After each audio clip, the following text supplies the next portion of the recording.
Survivor Now podcast. I was busy on the beach, like I was on Survivor. I don't believe anything you say on Survivor. I almost called it. It's now time. I'm so excited. Oh no! I do love you, but Oh, it's so wrong. I gotta go. I got something to do. Not as exciting as this. I'll tell you that right now, but.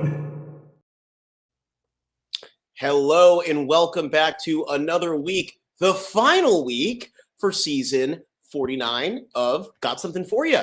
I am here, as always, with my friend and fellow co-host, Ollie. Ollie, how are you doing? I'm doing well. I'm very excited to talk about the finale with an iconic guest. I'm very excited. That's right. If you are on the video version, I'm sure you see her already. Today we are joined by the lovely Lauren O'Connell. Lauren, how are you doing? I'm excited to be here. I'm so excited to be here. I love Survivor, but I love everything that y'all put out. So I felt so honored to be asked to be a guest. Awesome. Well, we are so happy to have you, especially on finale night. We were already getting some comments in the comment section. Hello, Roy Jolly. I am happy to be back. Ollie, thank you for holding down the fort for the last couple weeks. Lauren, just rolling into the finale here, I do want to get your sort of overall temperature of the season. How has it felt for you? We're at the end here. Yeah, I like this. Listen, I always say I love Survivor, and I never say anything bad about Survivor because I was a super fan before I went on the show. I have so much respect for people that go on the season.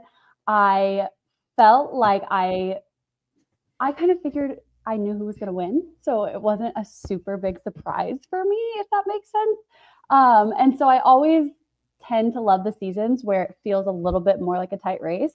But I do think having played and understanding the editing of it, it probably felt like a tighter race within the, I guess, ecosystem of that season. Like Sophie got votes. And from what I've heard kind of post-show, it probably was going to be closer than maybe it looked at the end. So I don't know. I guess I felt like it was kind of an obvious winner, which makes it a little anticlimactic. But all in all, I felt like they're entertaining cast. I love Survivor. I never complain about Survivor because I love it so much and I want it to be on forever. So yeah, those are my thoughts going into the finale. Yeah, I will say, frankly, I am super happy that we get to talk, open and out about, the fact that the season was a little semi-spoiled. And I think that everyone was sort of questioning it throughout. I wanted to not believe it even up to the final episode. I was like, there's no way, something different has to happen here. But alas, to your point, a lot of us sort of knew this was coming. But I also find it, it still sort of played out to be very exciting, at least in the post-merge here specifically. Ollie, you haven't gotten to hear too many of your thoughts yet today. What did you think about the finale and the season as a whole as we wrap it up here? Yeah, I was really happy with the season, overall. Was it the most dynamic, amazing season of Survivor? No, but when people are like, oh, it's really bad, I'm like, no, it wasn't. I'm like, we've seen we've seen some bad seasons. And it's so real. No shade to the 48ers. Compare 48 to 49. It's not that bad. Thank you. But yeah, I enjoyed the season. I enjoyed the finale. I think, like Lauren said, I had heard it was kind of closer than we thought. And I actually think if you kind of look past the edit, you do see how close it was. So overall, I thought it was a good one. I am content and happy. One thing I loved about the finale, and I think I talked about this recently, was that they switched up the format of, I might be jumping ahead, so just tell me to stop if we're going to talk about it later on, but they switched up the format for questions for Final Tribal. And they just let all the jurors ask whatever question they wanted to ask, which I loved as an OG, genuine super fan before I was ever on the show. That's what I remember. That was my favorite part. I loved growing up, seeing what the jury was going to wear when they walked into Tribal and then seeing what I was absolutely surf. And then at Final Tribal, what they were going to ask. So I thought that was fun. And I don't know if I missed that or if we knew that was going to happen, but midway through, I was like, hold on, we're not doing that stupid outplay, outlast, outwit question nonsense again. Yeah. And I enjoyed that. So that felt like such an odd kind of last minute change. I don't know if they did that on purpose, but I don't know if that is kind of alluding to what's going to happen in 50 and if they might go back to, I know, right? Fingers crossed, might go back to more kind of OG formatting of things. Obviously, it's still going to be 26 days, but that was a very exciting moment for me in the finale. Yeah, I caught that too. We will definitely sort of go through the episode as a whole and talk about specific questions. No, but I'm happy that you brought that up because that definitely caught me too. I was like, oh my God, we're back to sort of like this OG, sort of questioning at Tribal where you are fighting for each individual person's vote and you know exactly what each individual person cares about. Real quick, before we get into every bit of the episode here, I do want to throw up some love for you, Lauren. A guest worthy of the finale. Lauren, you are radiating excitement. And we have the queen herself on, Lauren O'Connell. So I just hope you feel as welcome as these comments should be making you feel over here. Guys, that's so nice of you. I love Survivor. I love talking Survivor. People will ask me, they'll be like, can we ask you a question about Survivor? I'm like, quite literally my favorite thing to do. Are you joking? I'm like, yes, please ask me. I could sit here and talk Survivor all day. It's my favorite thing in the world. So thanks guys for having me on. Of course. Ollie, if you could throw up the slides here. So our finale, not pictured here is Jeff sort of monologuing us in, talking about a permanent tattoo versus a temporary tattoo, and using that as the analogy of the season. And I'm sorry, I do need to start with this analogy because with love to Jeff, and I love Jeff, what a wild analogy to use to wrap up the full season. Ollie already drinking his tea. Did we have any thoughts about that? I mean, was that wild to anyone else? Or I muted it. Sorry. No comment on that? Okay.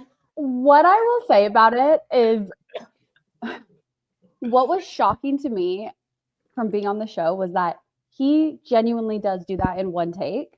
It is not a retake. He does it also, like, regardless of the words he's saying, to be able to articulate it eloquently. And like, if you're not really paying attention to what he's saying, it sounds really good. So I think that's always impressive. But I completely agree with you of like the temporary to permanent. I was like, wait, did I miss something throughout the season? Was this like a running theme that I missed? Did he bring that up previously? Yeah. I also, it made me sort of pause and I was like, wait, no way this man just said that the season was like a tattoo versus a temporary tattoo, the pre-merge versus the post-merge. Anywho, what I do think is that his account of the post-merge is actually quite true. I do think that it was a very entertaining post-merge. And so to your point, Lauren, analogy aside, he did have his finger on the pulse there. But top of the episode, we hear a little bit from everybody. We hear from Sage that she's worried about what people think about her. We hear a bit from Rizzo in his natural state, gloating about how he has broken the record for the amount of tribals holding an idol. I think he said 9. If I could just ask the both of you here, do you think in another world where he makes the end and uses that line, like is that enough to swing a jury? Okay. So personally, as someone who I believe actually might have held the record previously, I'm trying to count how many tribals I held my idol for. I don't know. I went to every single one except for 2. So I don't know. No, I don't think that sways the jury. I think the jury could not care less about you holding an idol or not, because they don't, unless you found an idol, they don't understand the feeling. And I'm not going to speak for Rizzo, kind of speaking from personal experience of, do I play it? Do I not play it? Like going into every tribal, because I found my idol on day 2. And so every single tribal I went to, I had the capability to be safe. But it's this thought of, okay, do I waste it now or not waste it, but do I play it and have to go search for it again? Do I guarantee my spot going home? I think that is a significant mental load that you have to carry throughout the season. And I do think it should be respected. However, I don't think if you have not experienced that, you are able to give credit to it in a way that it should be credited as a jury member. So those are my thoughts. Ollie, you were shaking your head before Lauren had even started talking, yet no words from you. What are your thoughts? I mean, from a strategic standpoint, yes, it could have been great. Like, I could see the jury respecting it. But on the other side, wasn't the most humble way to get it through. So socially, it could have been a downfall for him. So yeah, I just overall, I think with this particular jury, I don't think it would have helped him. But on another season, I still think he struggles because again, if he's always going to go with that mentality and how it was perceived, could struggle. Yeah, I thought that it was interesting that he was sort of saying it in front of ultimately two people who would end up on the jury. I'm like, wow, he's already starting his pitch here. But I will say, I also did not realize that he had been holding on to this for that long. And I didn't realize that he broke the record. So, it does speak for something a little bit there. But I did find that funny. That's sort of how we return from Tribal here. And then we get what has become a staple in the new era, which is sort of a hunt for the advantage to the last immunity or second to the last immunity. Thoughts, Lauren? We're already getting the reaction. When I tell you, if on day, I guess, listen, they're on like day 24, so I was like still functioning at this time. However, if they had told me on day 35 that I had to solve a puzzle to go get an advantage and I was running through the entire jungle, I would have just walked straight into the ocean. Like this whole idea of you guys have to run around camp on day. Listen, I'm just saying, if anything proves that they are not as tired as we were on day 35, which would be the equivalent of whatever day they were on, this challenge did. Like, you're telling me Savannah had that much gas in the tank to be running around this godforsaken island? I know how big that island is. I know where they were. Like, I know it is exhausting. It drives me insane. Also, was there rules that you had to finish your puzzle before you could go look? I'm going to assume so. I think so. Yeah, I thought the same thing. I was going to say, because as soon as Savannah finished hers, I would have just looked and gone. Yeah. But anyway. Well, let's be fair. New era. Rizzo did look at the puzzle, so true. I think that's really like one of the only things that this gave me.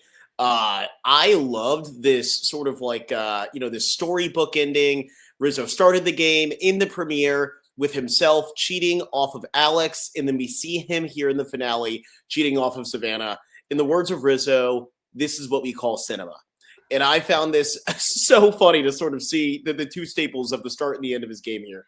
It's funny you say that because as I was watching it, I always wonder like what is actually told to them prior to them starting the challenge. Because if I'm Savannah, I solve it and then I break up my puzzle.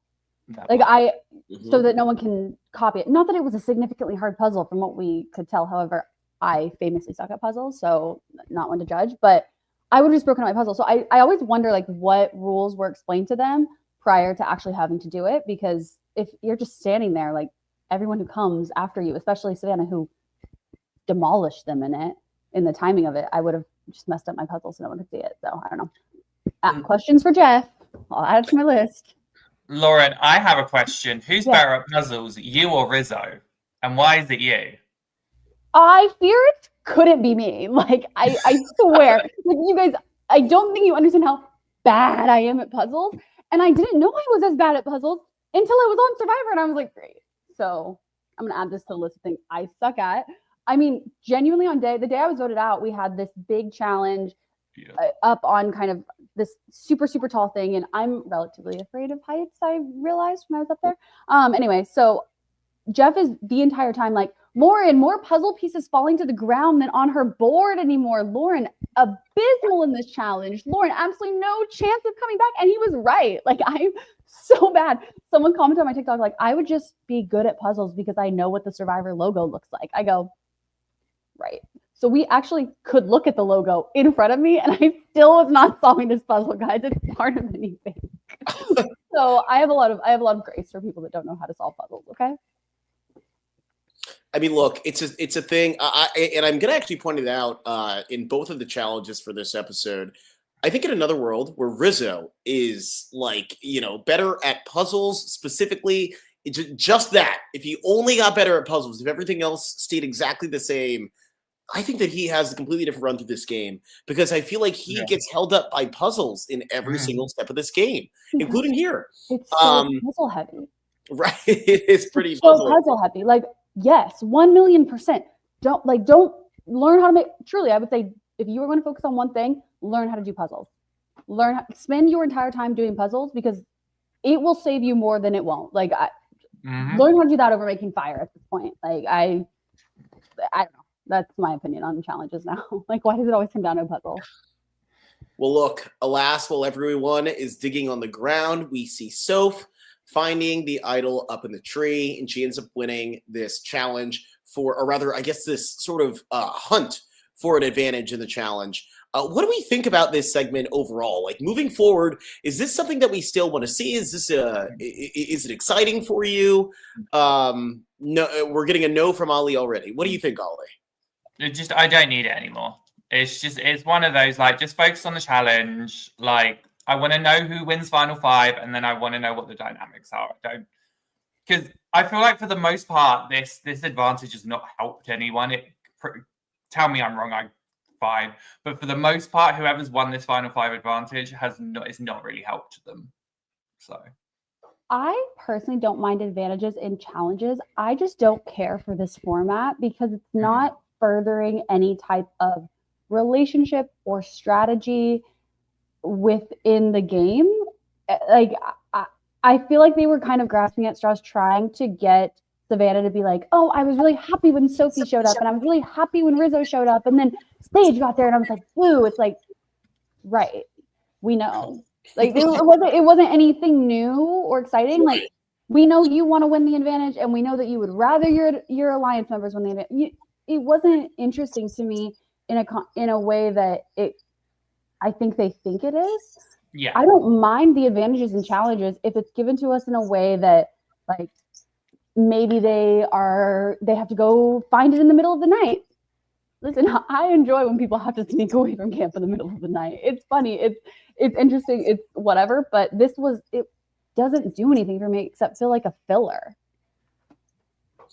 Yeah, I definitely hear you. And I mean, right here, Roy Jolly sort of throwing out a similar take, agreeing with Ali. These last few challenges are just a delay to the final. At some point in most seasons, I don't even want to watch the final tribal council. I mean, look, I love Final Tribal Council, but I agree. I think that some of these sort of chases for a last advantage take up a lot of time, and I think that to your point, Lauren, yeah, it's like how bad do they want it? Well, if it's literally directly an advantage to the final challenge, I'm sure they all want it pretty badly. And it's sort of just like a ready, set, go challenge instead of, hey, maybe we are showing that something is hidden out there in the jungle, and the person who actually goes out of their way to take time away from tribe in camp to go look for something finds it. Maybe that's more interesting than like just a ready, set, go challenge like this. Yes.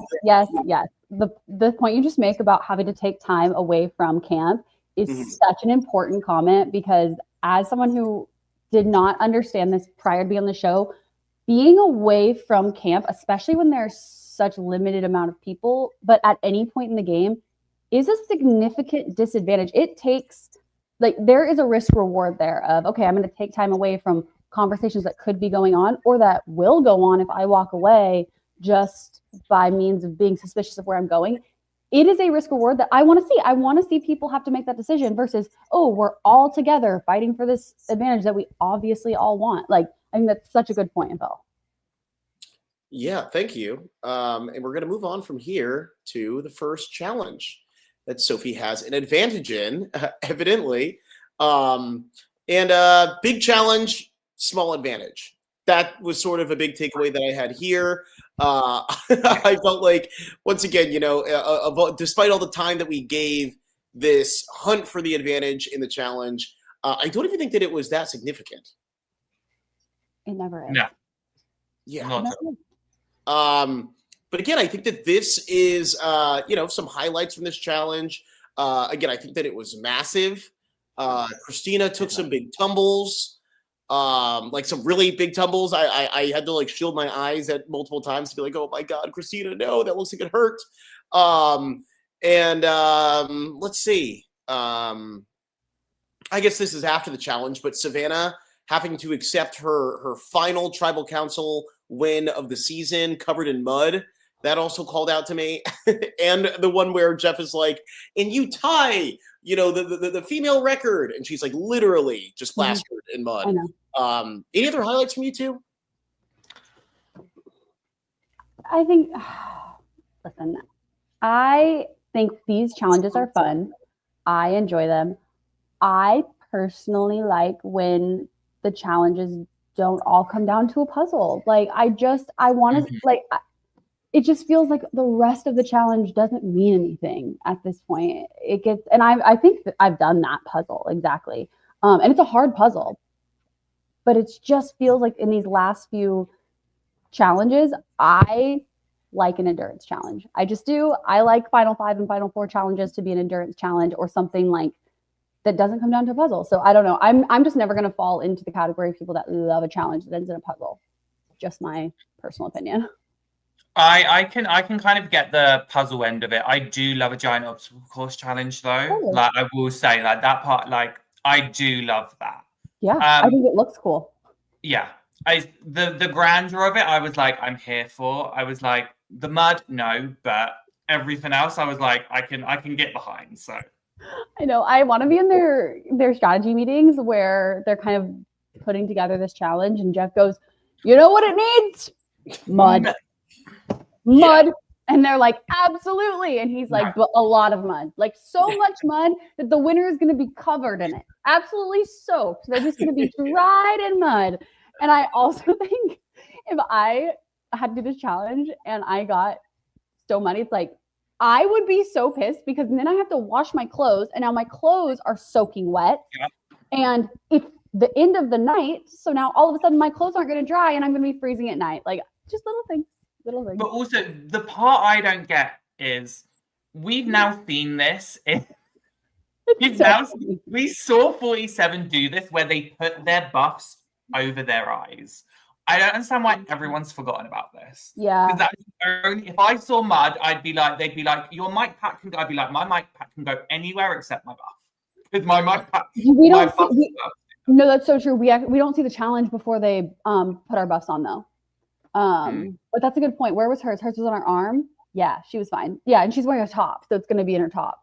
I 100% agree with you. Like I don't know. Yeah, I feel like I probably wouldn't have thought about it because my brain like would not have been functioning at that level. But objectively, I can see like, yeah, why didn't we think of that?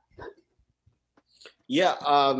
This is, by the way, just where I also want to call out Rizzo does get to the puzzle first here. It ends up losing.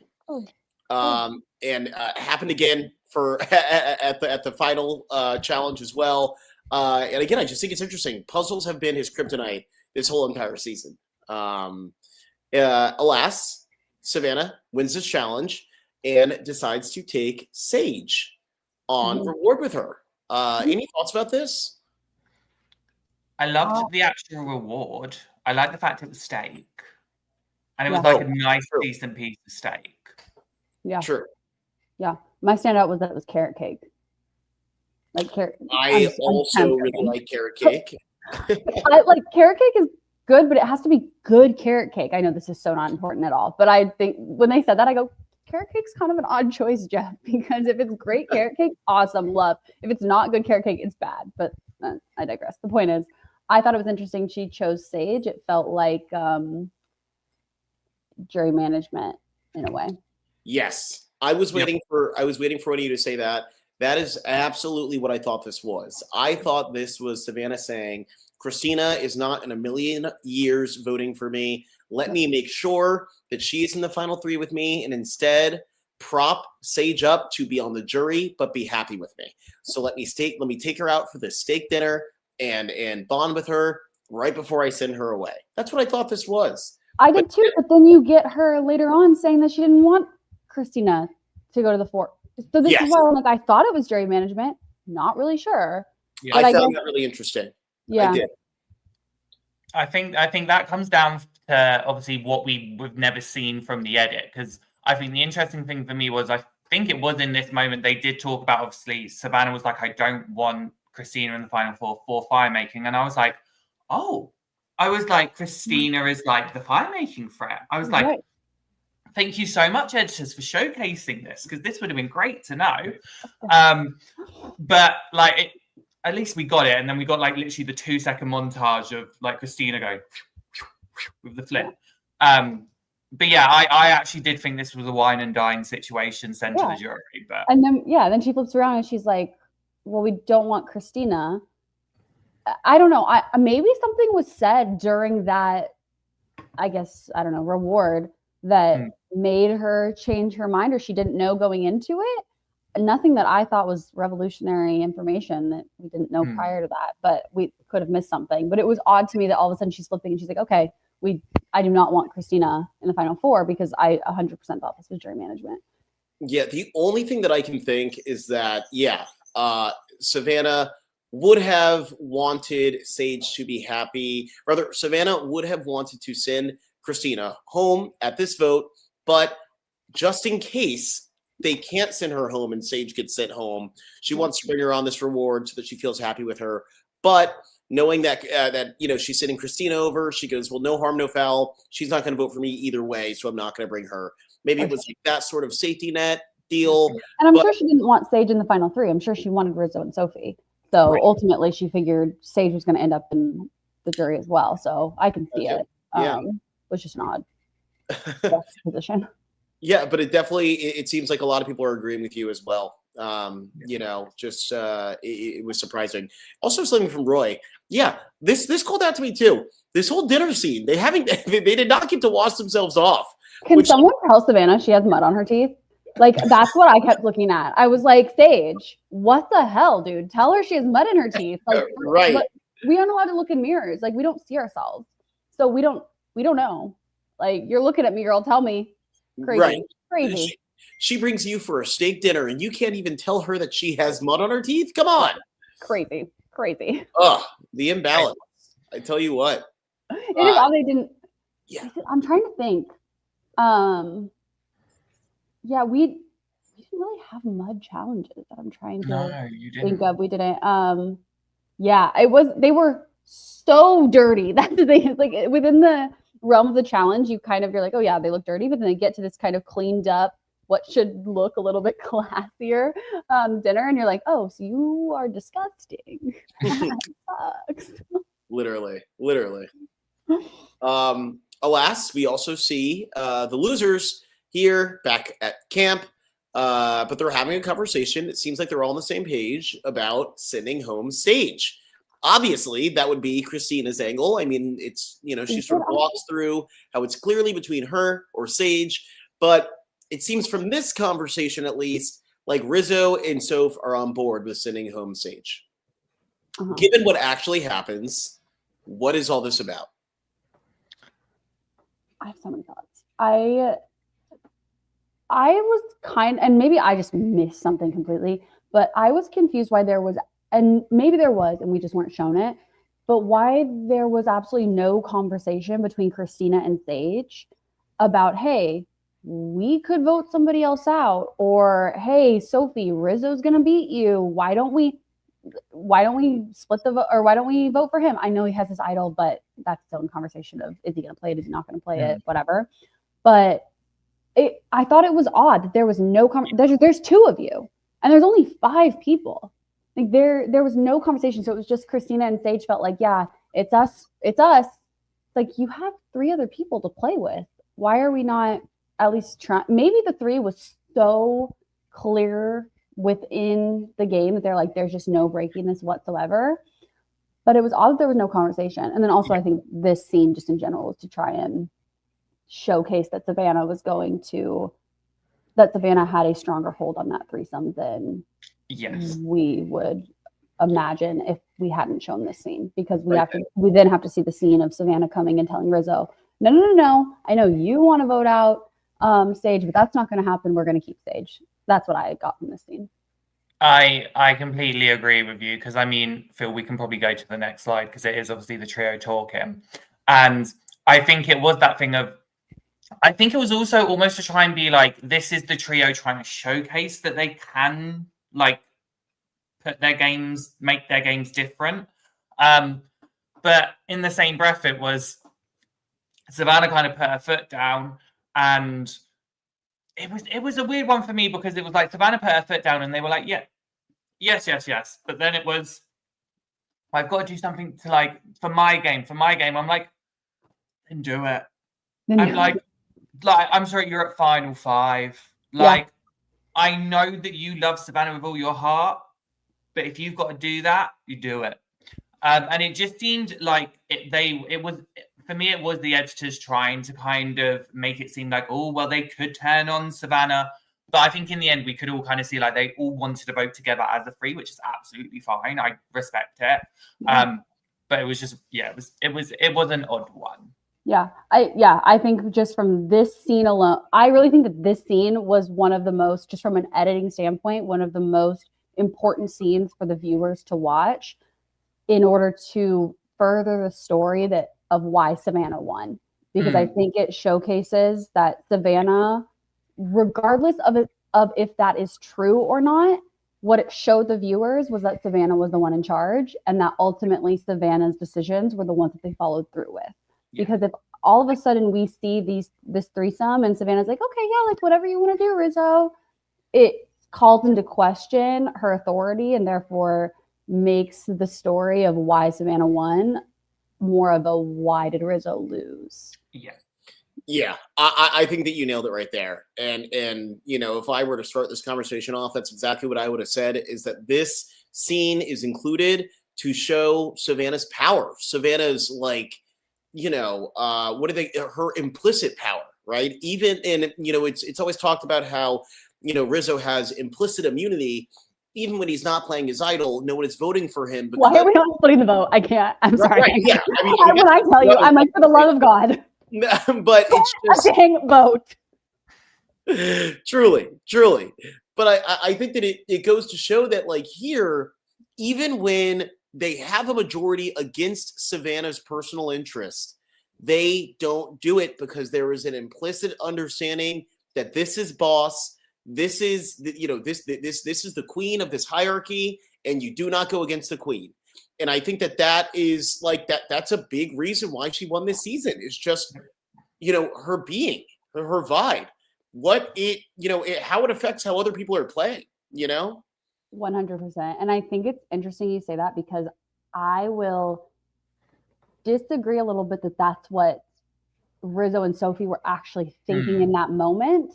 Because if they were actually thinking, oh, this is what Savannah said, and maybe they were, but I think they probably, in order for them to want to sit with Savannah at the end, and I know now she has immunity, so it kind of is a moot point at this point, but they want to sit with her at the end. They, at some level, believe that they can beat her. So I almost think it's Savannah's ability to convince them that it's like a cult mentality of, no, you guys, remember, we all want to sit together. We all want to be the final 3. And so this is the best decision for us. Like, that's kind of really impressive to me, that she has created this mentality of the group, the strong threesome, that's like, yeah, Savannah, whatever you are saying is the best thing for us, versus like Savannah is a dictator, which I think is really an impressive feat, to create this threesome that is like listening to her, but doesn't understand that she's really just doing what's best for her. Yeah, I completely agree. So obviously, moving on to this, we do have tribal. We'll move on from that. Before we do, though, when it comes to tribal, we have the jury. Lauren, I need opinions. How do we feel about the looks? I literally, growing up, when I tell you, like, the most, no one's gonna care about this, but like when I was growing up, like my favorite thing was watching the jurors walk in, and then like they're like, and Lauren, juror number 12, Lauren, blah, blah, and then like they give the little mug to the camera and you see the fit. It's like, yeah, glow up. Like, that's my favorite thing ever. And then like being a part of it, it's just funny when people are kind of picking out their outfits. Like, I took my outfits seriously. Okay, I took them seriously. Other people were just kind of, and Kelly did too, because I remember Kelly showed up in this blue dress one time, and I was like, oh, it's amazing. Other people are just kind of like, whatever. But listen, I think, I mean, what day are we on? How many tribals have they gone to? I always like to see the last juror's outfit, because it's kind of their like, hey, what's up? I'm hot. But no, I think it's great. I think there's a lot of neutrals. I love when MC's wearing that green. This has now become a fashion podcast. Thank you everyone for joining. Yeah, no, literally, no. Trust and believe. Like we have something called Spark or Snuff at the start of every season where we rate all like the marooning outfits, and literally. Oh. When it gets to merge, there will always be a pick here where we're like, right, what's the jury wearing? Because Yep. I'm a vain little bugger. I need to know. Absolutely. Like, I love it. I love it. I have a lot of grace for those that, for what people are wearing at the marooning, because some people don't have a lot of choice in what they're wearing. Okay. But I love seeing what people are wearing at jury, because that's the first time that they actually get to wear something that they like. Yes, I agree. I mean, Isabel is in the chat going, Nate's hat gets me every time. The hat. Sidetrack quickly. Do you watch Australian Survivor? I don't. And I know it's embarrassing because I heard it's amazing. It is amazing. The latest season, Brain versus Brawn 2, the jury looks. Slay. Okay. Yeah. No, like, I need to go look. Like, I will set you up. I need you to understand that the flip, and this is a big reason why I'm such a proponent of the live finale. The switch up from Micronesia Final 2 of Amanda and Parvati sitting at Final Tribal Council, and the flip to the final finale in LA, their looks like rewired my brain. Like that. I mean, it lives rent free in my mind. So the jury looks have a special place in my heart here. You haven't missed anything, Phil. We've been talking about fashion. Yeah, I love it. Phil knows. Yeah, I knew what to expect. Thank you for holding it down there. Had to do a little bit of rewiring, but alas, our jury does eat. I mean, what can we say? I love it. I love the fits. I don't know if you pulled this up, but Nate's hat getting Isabel every time. I mean, same. Yeah, we got it. I kind of love it. I don't know if you guys remember, but on my season, Victoria had a beanie. Mm-hmm. And like, oh yes, being outside of it, and again, I've told this a million times, but like going on the show, I was 21, I was a baby, I didn't know anybody else that watched it other than my family. It didn't feel like a TV show to me. It was very much competition, whatever. That being said, I didn't really understand like almost the branding of wearing the beanie on an island in Fiji. Outside of it now, being in marketing, being in branding, I'm like, that is so iconic. Like it's Boston Rob's hat. You know what I mean? It's this thing that people associate with you, and you wear it all the time. I love it. If I was gonna go and wear something again, it's like if I would do it again, I would pick something that people are going to associate with me for the rest of the time. Like, why was Victoria wearing a beanie in the middle of Fiji? I don't know, but I love it watching it back. I love it. Definitely an iconic choice there. I remember that as well. I was like, wow, this woman is out there in a beanie and it's probably scorching hot. And like, how epic is that? Honestly, it got freezing at night, so I was deeply jealous. But yeah, during the day, it was like, what are we doing here? But love it. Another little shout to you down there, Lauren. Lauren was awesome on Survivor. Right. Oh my gosh, keep it coming. I do want to point out here the way that just get back to this tribal council here, the way that Savannah starts off this tribal, she is such like a hard-nosed competitor. I love it.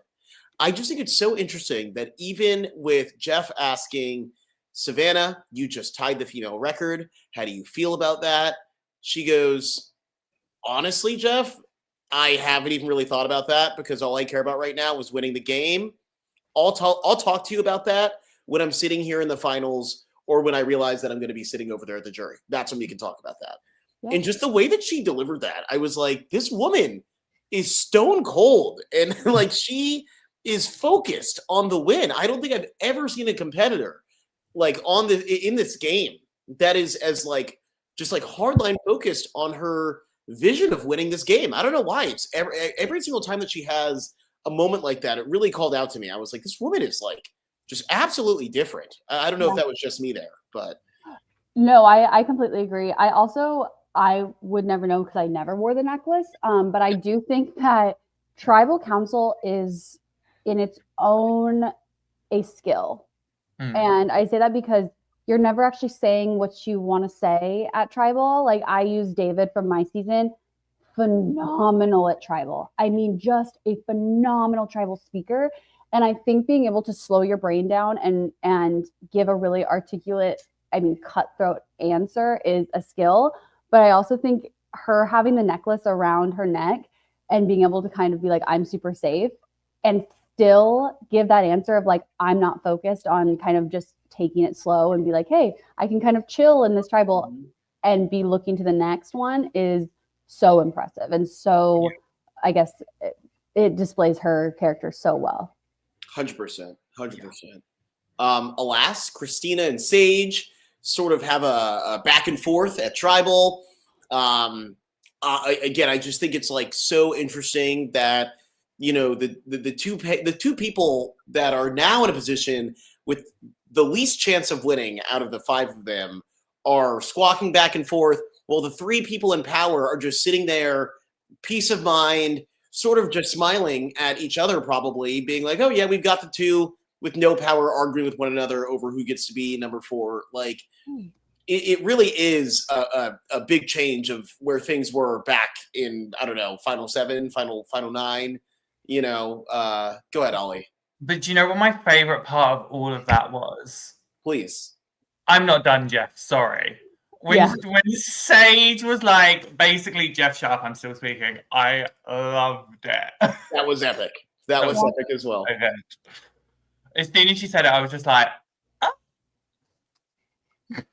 I had to bring it up because it was my favorite moment of that tribal. Don't care what happened any time else. Just Sage being like, Jeff, I'm still speaking. Yeah. Reclaiming my time. Yeah, and I'll tell you what, I mean, that definitely stood out. Rizzo finally using his idol as well. Also want to note that, and I find it interesting, that Rizzo has a monologue at this tribal about how the person that gets their way at this tribal will go on to win. And while it was true, it was not him. It was Savannah. And I think it really goes to show that, like, you know, sometimes just fighting for your way at a single tribal like this, I don't know if this would have flipped it per se, but it did make a difference here. Yeah, while Rizzo uses his idol, Christina is out of the game. Any final words for our fallen soldier here? I mean, I like Christina. I have thoughts about her in the final tribal as well. But I thought that them including that monologue, again, it's like the editors just foreshadowing what's going to happen in the end. However, I believe it's not crazy to me that he didn't want to keep Christina. Like, I am fully convinced that after a conversation, he's like, oh yeah, well, I don't want to go to final tribal, or I don't want to go to fire making with Christina. Like, it's not new, or it wouldn't surprise me if he was like, no, I never wanted to vote Sage.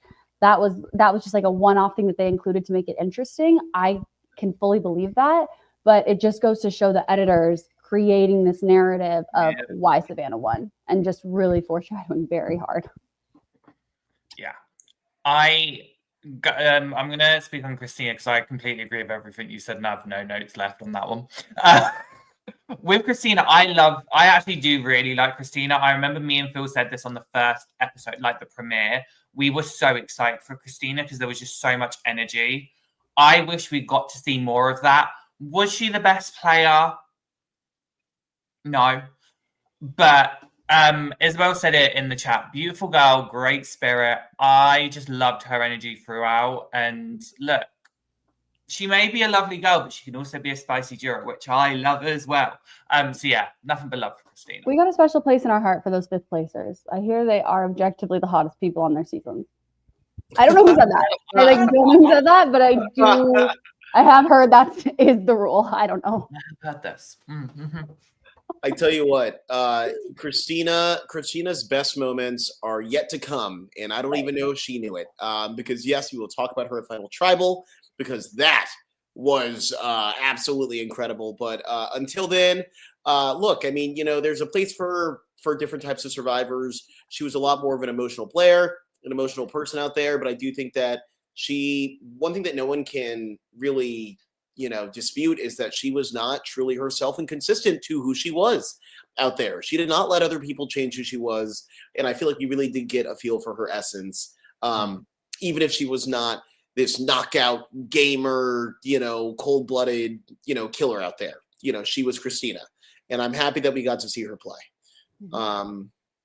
Alas, a new day, a new challenge. And they really did jump right into this one.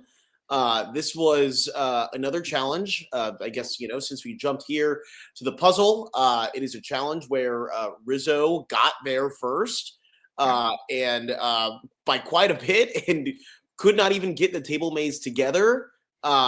Soph bringing in the rear somehow, catches up and squeaks out a win. I mean, any other highlights from this challenge? I think that it was super. I thought it was super entertaining. Yeah. I mean, I like the fact that they didn't put. Like, obviously, there's a puzzle in there. Sorry, Lauren. Yeah. But I love the fact that the puzzle wasn't at the end. There was a puzzle at some point, but it wasn't the end part, which I liked. Yeah, and congrats to Sophie for coming from behind. It is a really nice reminder for people of just because you're in the last place does not mean you're out. But yeah, I did like this final challenge. I liked that it wasn't a dexterity thing. I think I become quite numb to the final 4 dexterity challenge, so I was like, oh, okay, there's elements to this. I can live through this. Yeah. I'm a big proponent of Final 4 endurance challenge or something that is just like that as well. Completely mind over matter. That's just what I'm privy to. I think it is something that's how badly do you want it? That's what I fall on. But I found this challenge to be significantly more interesting than the previous one that we just saw, solely because, like you said, the puzzle isn't at the end. I liked it. I liked it more. And I think it's always fun to see someone come from behind. Definitely. One thing I do want to call out, it's actually from the previous tribal, so apologies. I am going to go back a slide just so we can get back in the feel here. I have this in my notes here. I'm so happy I did not skip fully over it. I mean, I guess I did. I'm happy I went back to it. Something that jumped out to me was the deliberate, and do we remember this? I hope I'm not the only one that caught this. The deliberate sage wink to Jawan, and Jawan, instead of sort of emoting back, he sort of just deadpan stares her. Was that noticed by anyone else? Because I remember I thought about it. I was like, why are they? I was like, whoa, that was weird. I was like, is Jawan not going to vote for Sage in the end? And she does, or he does end up voting for her. But there's another moment in the following tribal, but this one was the most deliberate because she literally does a wink to the jury, and it's assumed that it's to Jawan because it cuts right to Jawan, and he is just stone cold there when. I know what you're talking about, and I would bet my life that those 2 clips were completely separate.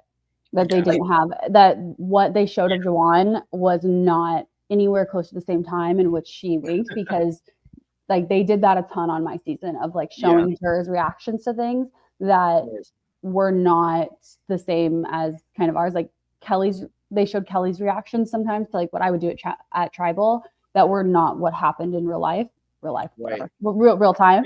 And I 100% saw that because I agree with you. I think they were trying to make it seem like he wasn't going to vote for Sage. Okay.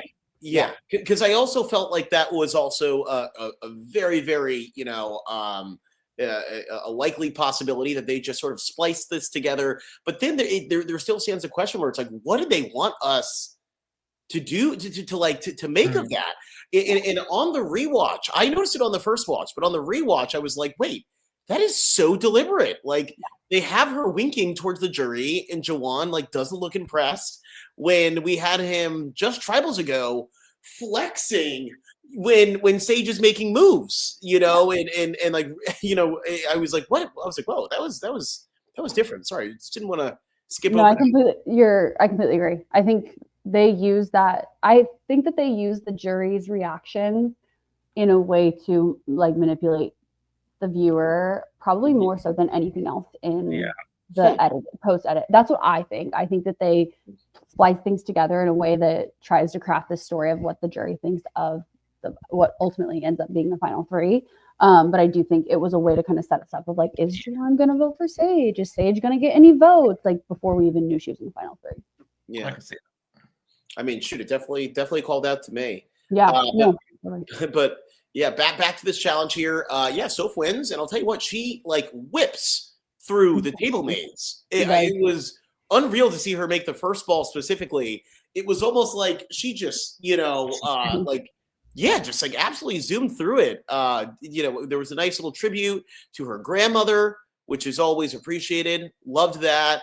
And of course, then Sophie has a decision post this win to decide who she is going to send to fire and who she's going to take along with her. Lauren, Yeah. you were out there on the island. I mean, what did you think about how she decided to make this decision? And how would that have fallen for a competitor like you? I genuinely have so many thoughts about this, and I always like preface it with how the edit was presented to us, because I do think like just how things happen out there, they are portrayed in a way and they're edited in a way to give us the story, right? But let's just say that exactly what we were shown is exactly what happened. That's how I'm going to take it. But I loved it. I love the fact that she said, no, we're done. And I think the reason they did that can be directly correlated with the scene that I said is the most important scene from this entire episode, which is that Savannah sat down on the beach and convinced them to vote for Christina. Regardless if that's the truth or not, that's what we were shown. So her being like, no, I'm not speaking to anyone, I think was a way to be like, Savannah could easily convince her to not send Savannah to fire. I think that's what we were supposed to get from that.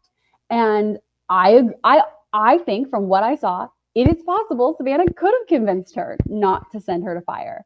And I love the fact that she was like, not talking to you.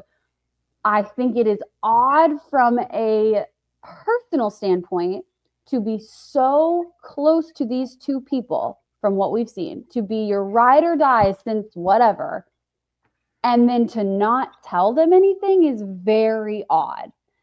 Very odd to me, knowing that one of them is going to the jury. Like, it felt like really poor jury management, but maybe she didn't care. I don't know. And then I'll end with learn how to make fire. I have no sympathy for people that are on day 25 or whatever godforsaken day we were on, and you don't know how to make fire. I don't feel bad for you. This is insane. Like, I completely 100% agree with you. Like, from a TV viewer standpoint, great TV. Absolutely loved watching it because I was like, oh, it's been spicy. Now, if I was on the island and I was Savannah, Rizzo, or Sage in that moment, I would look at her and I'd be like, yeah, because what do you mean? What do you mean we're not going to talk? The hell? We were making every decision together. Yeah. And I think I saw discourse online being like, oh, Savannah was just like being really like, why is Savannah like throwing a fit about it? Like, why? And I'm like, she spent however long with Sophie. And it's like, for Sophie not to give her the time of the day, like if my closest allies was sat there and was like, I don't want to talk to anyone, you've all just got to go make fire, I would sit there and go, okay, but can we at least, like, so we're not going to talk. Like, I would feel some type of way. Like, I'm a petty, am I doing fire or not, girl? Yeah, I am a petty person. If you're not going to talk to me, then chances are I'm going to be making my fire and I'm going to be a moody little person in the corner. And when they're like, are you okay? I'm going to be like, fine, walk away. Right. Like, and it is the day before I need to give you $1 million. I think not, ma'am. Yeah. I think not. I can hold a grudge for 24 hours. Watch me. Like, crazy. But I also will say it was such a funny juxtaposition of Savannah's confessional where the day before she is this cutthroat, like she doesn't no emotion. And then all of a sudden we cut to this scene where she's like, this is my best friend. I can't believe you would do that to me. This is insane. It was like, girl, what? So, like a switch up. But I think it was to try and make Sophie look bad. Honestly, I don't think it came across that way ultimately, but I do think that it was like hold on, we were so close, we were besties, and how dare she not talk to me? It was such an interesting confessional to include. Like, I'm so intrigued by the way that they edit these seasons, because it was like completely, to me, a 180 from the character and the confessionals we've seen from Savannah previously. Yeah, I just found it hilarious that by Sophie choosing peace, she gave everyone else something to worry about. And, all of a sudden, exactly, they were all panicking, trying to figure out fire. And frankly, it seems like none of the three of them really knew what they were doing around fire. And, crazy! Which is crazy! Which is crazy. I mean, it really, really is. Jeff has come out and said, The fire making challenge isn't going anywhere. Like, time to find this fire. Seriously. Truly. I mean, it's wild. Some of the biggest fans of this season don't know how to make fire. Insane, crazy. Blows my mind. I will say Rizzo getting pooped on by a bird and saying this has got to be a lucky symbol, a lucky sign. I also was told that when I was younger, and I still somehow believed it when this happened. I was like, oh my God, I feel like they wouldn't show this unless Rizzo wins. And then I guess we can go to the next slide and just find out what happens. But I just found that funny, him being like, this is a lucky sign. No. But here we are at Final Tribal Council. Or not at Final, I'm sorry, at Final Four Tribal Council. Ollie, yes? But quickly, Yes. how we think about the looks? Everyone looks fantastic. Spark it up. Spark it up. I mean, please. Totally. Yep. I had to include it because I love Christina's. Christina Yep. looks so good. Sorry. If anyone is going on Survivor and you end up on the jury, wear colors. Wear colors. That is my little 2 cents. Because remember when MC was wearing that green before? Popped. Mhm. Listen, she's hot. I love MC. I met her earlier this year. Obsessed with her. The green popped, girl. I'm just saying. Lauren, I said this to you. I'm going to send you photos of the Brain versus Brawn Survivor AU jury looks. Oh, please do. So good. Please do. I can't wait. I can't wait. Sorry, continue, Phil. Sorry. No, please. I definitely want to leave some room to talk about how good our jury looks, and they truly look fire. We have all sparks, right? We have all sparks. We have some fire here. Savannah, the girl on fire. That's what we will be talking about here. I mean, look, Soph showing off her necklace at Tribal. Showing off her necklace at Tribal. Obviously has to make a tough decision. It's funny. They all have sort of different reactions. Rizzo talks about how he sort of wants to go into fire. He wants to get another notch on his belt, very in Rizzo fashion. Savannah goes, be my guest. I want nothing to do with that fire. I'm good. Just take me. I feel like I've done enough. It's all good. And Sage, I guess mostly specifically after Soph does make her decision, is at such a loss for words that when Jeff asks her how she's feeling, she literally doesn't have much to say. I have a question for you guys. Yes. So I have a very strong opinion about the fire making challenge and this idea that people want to go into the fire making challenge in order to kind of get a notch on their belt, like you said. The reason I feel this way is because my season was the one that Chris gives up his necklace. But what people don't know is that we watched as a big group. Again, we aren't allowed to talk, but the day before we were marooned, we watched the season 36 Ghost Island finale, in which Dom does not give up his necklace to go against Wendell in the final tribal, or in the fire making challenge. Okay. I fully 1,000,000% believe that if we had not watched that, then War Dog would not have had the idea of that the winner from Edge of Extinction needed to give up their immunity necklace to win fire. Chris would not have given up his necklace. And I don't think there would be this huge change in the perception of the fire making challenge, because there are two things that I think are really important. Is one, the jury does not see the challenges. So the jury does not see what Sophie did in order to be immune from the fire making challenge, which should be a punishment for the losers.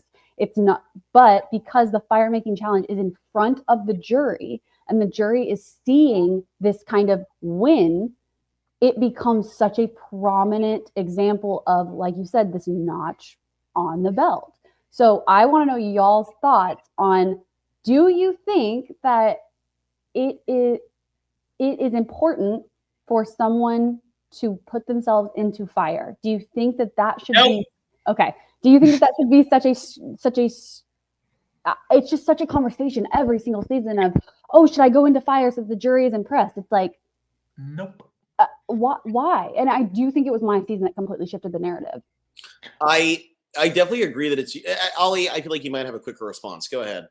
I know. For me, it's one of those. You said it perfectly, Lauren. And it's like the perfect example I'm going to take is Survivor 43, where Cassidy won her challenge, and then everyone was like, "But you didn't go into fire." She already won her way to the final three. Like, she didn't have to do fire. I'm so sorry. I would sit there and it would be probably the one time I'm arrogant and I'd be like, if I won Final Four and I got to Final Three and everyone's like, well, you should have done fire, I'd been like, great. Yeah. I didn't. I already won my way into the Final Three. I'm not doing fire. I already won. Sorry, I'm not jeopardizing that. So sorry I did what you wanted to do. Go cry about it. Like, do you think that she just didn't play a good enough game? Because like the reason that Chris had to give up his necklace at the Final Four was because he hadn't played 30 plus days. And so he had to kind of prove that he could take out what they perceived as the biggest threat. Versus I think if Rick had won the necklace, he would not have given up his necklace because he had, well, I guess he went to, oh wait, no, we voted him out too. Forgot about that. Anyway, but he probably wouldn't have given up his necklace because he felt like he had played a longer game. So do you think it just depends so much on what kind of game you play, or do you think that it shouldn't depend? And if you win, you shouldn't have to go into fire. Yeah, so I think that's exactly it, Lauren. I think, and I saw it in the comments somewhere, Isabel, it depends on the game that you played. I think that there are people that get to the Final Four that, and look, you know, I think prior to fire making its way as a permanent sort of fixture within this game, there was always the conversation of the person who lost in a close final tribal where it was like, oh, but if I only did that one more thing, if I only won that one more tribal, if I only got my way at that one vote. But in this case, it literally gives you, you know, no matter what, that extra chance at Final Four to prove yourself. Yeah. And I do think that, you know, when people have the awareness that, oh, I could possibly win, but I feel like if I had one extra thing on my belt here, I can secure my win. And especially someone like Chris, like it's different also if you get thrown in and you win. Like I do think that even for some people that counts for quite a bit of points. Yeah. I do think that what Chris did in being like, oh no, I'm relinquishing safety to go in there. Like I get it. In his case too, he also defeated the guy who was going to win the game, from my understanding. You know, I was gonna say you would be a better person to check with than me, but you know, I do think that it all depends on the perfect formula at that end game. Yeah, I guess my question is, should it? Because ultimately fire was put in there so that they couldn't just vote out Final Four, right? They put it in Ben's season. I stand by the fact they put it in so Ben couldn't be voted out, but that's, you know, I digress. The point is, it wasn't, I don't think its inception was to become a challenge to give you another notch. I think it was to save people that might be on the bottom at 4, but I believe, my hypothesis is that my season, and really I think it was season 36 that the conversation started, but really my season when Chris took his necklace off, it became this, hold on, this is now the precedent. The precedent is that winning fire and beating someone in fire is such a huge accomplishment that you can win people over. So I guess my question for you was, should it be such a big deal? Do you think if they didn't do it in front of the jury, that it would be a big deal? Yeah, I can definitely agree. I think that your season was the season that made it be like, oh wow, this can win you a bunch of points. Now the question of should it, I guess I would say I don't think that it should every single time. I don't think that it sway you. I'm sorry, what'd you say? Would it sway you? I think that and that's the thing. I think that it really does come down to like the exact situation. I'll say this. I think that in this tribal council, I think that, let's say if Rizzo takes out Savannah, do I think that Rizzo should win? Honestly, yes. Do I think that he should win because he beat her in fire? No. Okay. I think that he's going to win either way, right? But this is, I'll say this. I think that if Sophie took off the necklace, went in with Savannah, and took Savannah out, like, could that be what tips her over the scale over Rizzo? I think possibly, because it's a big risk, and you're taking out your biggest competition, and you're taking yourself out of a position of safety, like at your own will, to take out the biggest threat. I think that is like in front of the jury. Right. Like, I think people really underestimate that, or they don't understand. Not that people are dumb, just I didn't.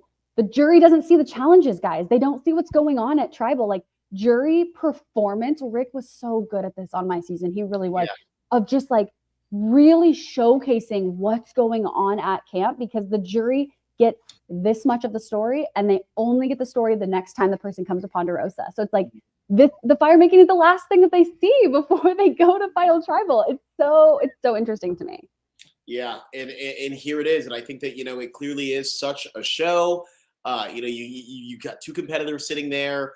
In a lot of cases, it's someone versus the probable winner, which is also what we had right here. And I got to be honest. I mean, look, Savannah just absolutely killed this. Like, Yeah. and it really became a thing for me where it was like, what can't this woman do? Just hours before, she seemingly had no clue how to make a fire, and now she is winning a fire competition for a chance to plead her case in the final three. Just good on her. Like, seriously good on her. And I think that, aside from that too, I also want to say that, like, the speech, I guess we can go to the next slide here. The speech that Rizzo gives before he takes off was also beautiful. It was a beautiful sign off from him. You can tell this kid really loves the show. This young man really loves the show. How old is he? He's 26, but he has such like young energy. I feel like it's often forgotten.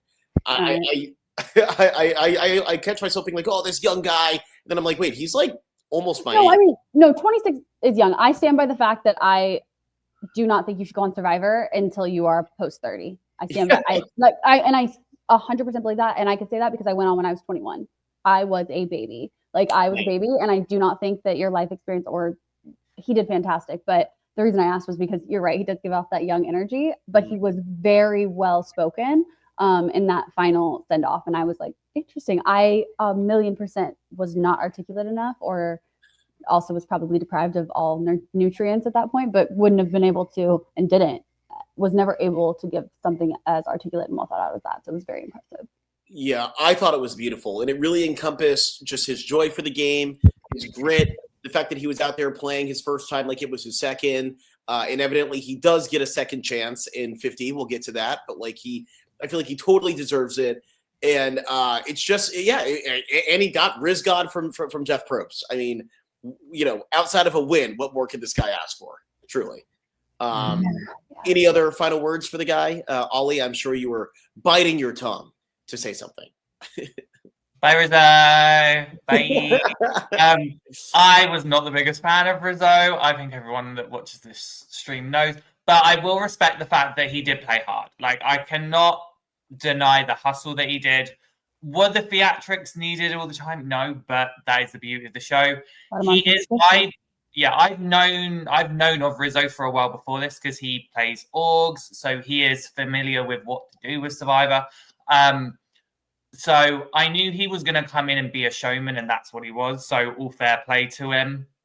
I know he's got 1 million fans, so well done to him. There we go. Well, look, we have found out who our final three are. And before we get into talking about our final three, just a quick word from one of our sponsors. Hey, you. Yeah, I'm talking to you. No, not them. I'm talking straight to you. Are you interested in even more Survivor content? Make sure to check out Survivor Now's Patreon page. We've got some incredible stuff going on over there, like an exclusive interview with the Dragon Slayer, Coach. Can you believe it? As well as many seasons that we revisit, so much bonus content, and there's 2 tiers to choose from. Either be a faithful member for $3 a month, or be a legend for $5 a month. There's also a 1-week free trial for the Legend tier if you're interested. So what are you waiting for? Go to the link in the description below and join our Patreon today. I better see you there. All right, let's go back to the show. To remember about our Patreon. Also, I need to just put this Phil, can I just put this thing up? No. But funny story, he did apply for my org that I host, and I had to reject him because he knew too many people in the cast. So that doesn't help my case either, but I just had to see that. I saw that I was crying during the jury management. I love it. Alas, we see our final three, and then there were 3, and we see them at breakfast. A remix of 3 Girls on the Beach, or a remix of 3 Boys on the Beach. It is now 3 Girls on the Beach. How fun! All female final 3. We love that. When was the last time I had that? Natalie and Sam Wonderfer. Yeah. Samuel Dong Serve, which is also just an absolutely phenomenal season, if I can say so myself. But I think that another big highlight here into the game, I'm not sure if we have it in the photos, but we sort of get a fusion of fallen soldiers, again, like, harkening back to like real old school Survivor, mixed with jury, jury speaks. Like a little bit of both. What do you guys think about this? Loved it. Mhm. Absolutely loved it. I used to like the rites of passage. My parents were always like, "We can fast forward through this," and I'm just like, "No, everybody sit down." I don't know why. Like sometimes it can be boring, but I enjoyed it. I think it's fun. I think it's like, oh my god, because I used to forget about the people that were pre-marriage. Now it's maybe not so much, but definitely I remember watching it being like, I love this. I live for the rites of passage. But yeah, I don't know. I liked it. I think it's fun. That's funny. I called it Fallen Soldiers. Rites of Passage is what it was. Right? Is that what it's called? I think no, it's Rites of Passage. Rites of Passage. You were right. You were right. I was wrong. Yeah. It's the Rites of Passage. And they sort of blended that with the jury's, sort of view on the 3 of them, or at least one of the 3 of them. So interesting. Did any of those stick out to you, Ollie? I'm trying to think if any of them did. There was not particularly, like the kind of ones that I knew were going to be quite obvious. It was like Juwan with Sage. It was like Alex with Sophie, Rizzo and Savannah. Like pretty much all of them made sense. I can't remember. There was one that I was a bit like, but I can't remember which one it was. It might have actually been Steven. But yeah, overall it was fine. But yeah, I just love. Same with you, Lauren. Love Rites of Passage. Totally. So this harkened back to it, and I was so here for it. I thought it was interesting that they started including those kind of tidbits, because we recorded those in our season as well. And I just very vividly remember sitting there and them and it's the day after I voted out. So, they're asking it, blah, blah, blah. And they're like, so, tell me about why you would vote for Chris. And I straight up go, there is quite literally nothing Chris could do to make me vote for him. And they're like, okay, well, could you pretend a little bit? And I go, I'm not voting for him. So I don't know why you're asking. Like I was their nightmare, because I just didn't understand how TV works. And I literally was like, I don't know what you want me to do. And they were like, okay, well, tell me about Gavin. So I'm like gushing about Gavin, whatever. And so when they started implementing, because they never showed that stuff from us, but when they started implementing it, I don't know when, probably when they started going to 90-minute episodes, I was like, oh, so that's why they wanted to use that. I could have probably given them a little bit more. I think it's fun. I wish there was at least a YouTube channel for the Ponderosa jurors, because I think that's what goes on at Ponderosa is so important for what ends up being the final result. Yeah. And I love and hate just the irony that at one point we had that. And it's not even like, oh, brand new idea. It's just quite literally do what we liked. Yeah, exactly. Bring back what was working. I don't know. I also thought that it was really fun, Lauren. That was something that I used to look forward to. I was like, oh my God, new episode of Ponderosa's out. Like, how cool. Do you guys have any idea? Like, Ponderosa was my Ponderosa video was my Super Bowl. I was like, absolutely, I grew up on this. Let's go. Like, I'm going to get that. Hi, I'm Lauren. I'm juror number 12. Like, I was ready for that. So I wanted to bring it back. It's so fun. And regardless if it even gives any insight into the game, it is such a fun, like, I want to be in the world of Survivor all the time. And I think it invites people into that. Agreed. 100%. One last thing that sort of called out to me pre True Final Tribal Council here was Sage's confessional about her big reveal of her being an army officer. To me, and first of all, just to start off, absolutely incredible accomplishment, like something to be super proud of, and like that's fantastic. For me, it felt a little bit misguided to think that that was like a final tribal reveal that was going to move the needle in any direction at all. And to hear that in like a confessional where it was like, oh, and I've got this like ace in the, ace in the hole, whatever, ace up my sleeve sort of reveal. I'm going to tell people I was an army officer. And it's like, I was like, oh no, that's not going to do what you think it's going to do. Ollie, please counter me. I think it makes sense for the final tribal council, if that makes sense, because when you listen to how Sage answered, it was very much in an like army way. Like all of her answers kind of had that army feel. So I think that's maybe why they put it in. Do I think it was to be like this great ace? Absolutely not. But when you then kind of listen to like her explain things, it like there was very much army lingo in there. So that's for me where I kind of understood it, but not for an ace in the hole. Not for like this grand thing that's was it gonna move the needle? No. Yeah. Why are we lying about our professions? Sorry, I need to know. I'm so confused by it. Like, I feel like I have missed something because truly, for the love of God, like I feel like Survivor has progressed so much and it has changed so much, and yet we are still so concerned about lawyers telling people they are a lawyer. Right. I don't care. Like, I don't care. Yeah. I can lie just as well, and I am not a lawyer. Like, it is so, I'm so confused by that. That's my little rant about the professions thing. I need someone who has lied about it. I think War Dog may have lied about him being a lawyer or didn't bring it up, but I'm like, I need someone who genuinely felt like that was huge to their story to explain that to me, because I don't get it. And secondly, I do not think that revealing something at Final Tribal that contradicts a lot of what the jury has perceived you as throughout the season does anything but hurt you. I think that you have created this narrative in their head about who you are and what you do or how you interact on a personal level. And then to have this story of, okay, well, actually, all it does is confuse people. Yeah. What people want in Final Tribal is to be either more secure in what they believe about you and for you to impress them, not to confuse them as to why you would have acted a certain way or why you would have done something. Because then they're like, wait, hold on. And they don't have enough time to really dissect, oh, well, this interaction, it doesn't make sense. So it's like I don't think contradicting everything that you have stood for is a really strong word to use, but contradicting who you were throughout the season in Final Tribal Council is ever the right play, in my humble opinion.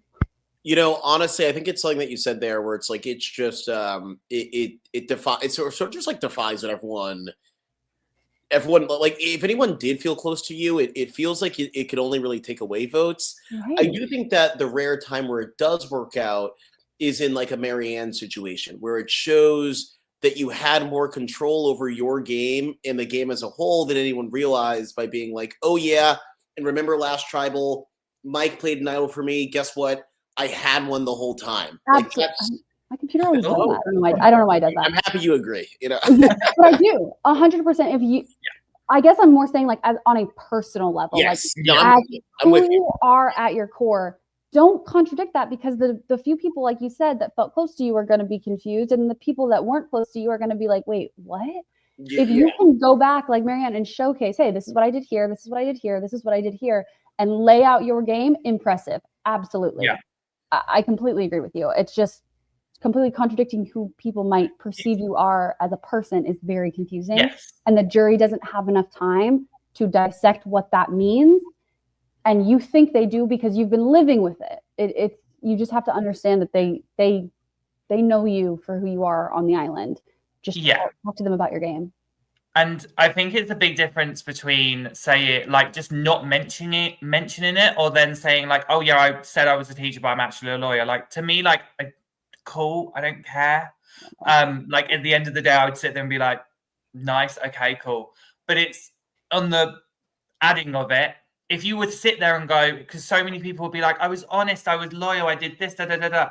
And then if you've lied about your profession, straight away, I would sit there and just go, but you didn't play an honest game because you told everyone you were a janitor and actually you're like a Supreme Court justice. Like, two completely different things, my darling, and that's not being honest. Yeah. So you have to get it.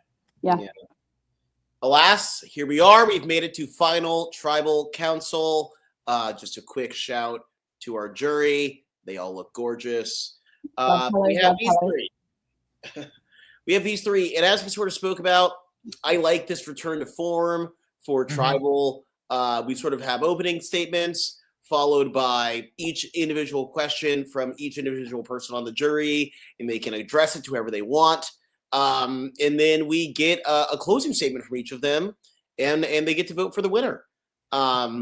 Just to sort of go through some of the bigger questions here, Sophie asks, Yellow Sophie, if we had to be specific here, asks what role each of them played in the duo or trio alliance that they were a part of. Love this question. And I actually think that everyone did a great job answering this question. Agreed. I think it's very interesting how people ask this question. So I have a very strong stance on the jury, and I think it is you get to vote for whoever the hell you want to vote for, and you do not ever have to validate it. I don't care. Vote for whoever you want. Like, truly, you get to, that's your right as a juror, right? But I do think that opening it up to questions like this allows them to rally behind the person that they want to vote for. So, like, I think it's really interesting that MC ended up voting for Sophie and said that her mind was changed during tribal, right? And I think that like, during my season, Kelly and I tried in the very little, opportunity we had, because our formatting was different, to give Gavin opportunities to showcase that he played the game, right? I don't think it ever would have swayed anybody for other reasons, but I think a question like this is really interesting. And I think, I don't necessarily know her thought process behind it, but it does give Sophie an opportunity to showcase, hey, I was a mastermind behind all of these. And so I think every question people ask is so interesting on who it really is helping, because I do think every question is helping or hurting someone. And people who are really good jurors know that. Yeah, I fully agree with you. I think the one thing that I would push back on is just for this question specifically, I felt like it was Sophie Sophie gave like a true neutral question. And I think you're right. I think a lot of these questions were not so neutral, and they definitely helped sort of like lob up someone or sort of show someone's flaw. But I'm happy that this was sort of an early question that we started with. I guess Rizzo, ushered us in, didn't really ask a full question, but Sophie asked a direct question that I felt was very open-ended for everyone, where it's like, hey, in your alliance, where did you fit in? And it sort of gave everyone a chance to highlight what made them important within their partnerships. And I guess if I could say anything, maybe this was a little bit more tough for Savannah and Sophie to answer, given that a major person of their alliance was sitting right beside them. And I think that like this could have gone south if Savannah, after Sophie answers and says, I was social, Rizzo was strategy, and Savannah was sort of like the muscles, the strong. If Savannah was like, I don't think I was the muscle, I think that I was the social. Like, then it's like, oh, wait, oh my God, we're getting competing understandings of what you guys did. But Savannah took a very demure approach and was like, I mostly agree with this. And she mostly agreed, but I think that she did note that she also, that they all talked about everything that they decided. But which I think it's like you said, let's say that had happened and Savannah would have been like, actually, I think that is a great point of A, do you have any allies on the jury that can attest for that? And B, how was your jury management throughout the game? How does the jury view you every tribal? Do they view you as the muscle? Because if you go in there and you are trying to sell a narrative that no one can vouch for and that hasn't been sold to the jury, it's an uphill battle. I'm not saying you can't overcome it. I'm just saying that it makes it very difficult to sell something that no one was even aware of. Agreed. Juwan? asking, he wants to know the why and if it should even matter. Again, I think that this is like it speaks to Joanne, and I think that each person's answer speaks to who they are, you know? Both Sophie and Savannah sort of gave I don't think that my why should really matter. Although I loved Savannah's answer here, where she's like, my why is me. Like, I'm investing in me outside of this game by investing in myself in this game to win. And like, I also don't think that my why should really matter to you as much. And then Sage, again, I think, you know, exactly what right here. Great call. Isabel, we've really been on the same page this whole entire day. Savannah gave a very similar answer to Kinsey, where Kinsey, you know, who says, what are you going to do with the money? And Kinsey's like, well, I'm going to I do. I hate it. I hate that question. I hate that question. You get to ask whatever you want. Yeah. I'll talk to you. Hate that question. No, I'm a bigger sob story. I'm actually with you, Lauren. I'm actually with you, and in a weird way, even Joanne asking this question here was not my favorite. What's your why? But what I actually really liked about Joanne's question is that he tailed it with, should it even matter? And I like that he at least gave that out, because frankly, 2 of the 3 people specifically said, no, it shouldn't matter. And I don't even think that Savannah said, yes, it should matter. Sage just didn't touch the back half of that question. Yeah. Oh, yeah. No, I completely agree with you, because had he not, I don't love the what's your why. I get it. And I do think it's a very him question. And I do think that knowing what we know about him and Sage, I do think that it was possibly more aligned with maybe the story that she wanted to tell, because so much of this open-ended format is, can a juror ask you a question in which you can tell the story that you want to tell? And so having an advocate on the jury that can ask a question that opens up the floor for you to tell a story that you want the jury to hear is so important. So I think that's kind of what he was doing. But I love that he added the should it matter, because I hate the questions of, well, who needs it more? Again, jurors can vote for whoever they want and they can ask whatever question they want. A personal opinion is that I don't want to hear who has the biggest sob story. Yeah, agreed. I'm with you. And then, of course, and this is really the highlight, we get the banger question of the entire Final Tribal Council. And I would just want to say this, like, this question was an absolute headshot of a snipe delivered with a smile, which is exactly Christina style, to Savannah. Mm-hmm. Not even allowing Savannah a chance to wiggle out of this question. I would like for you to try. Right?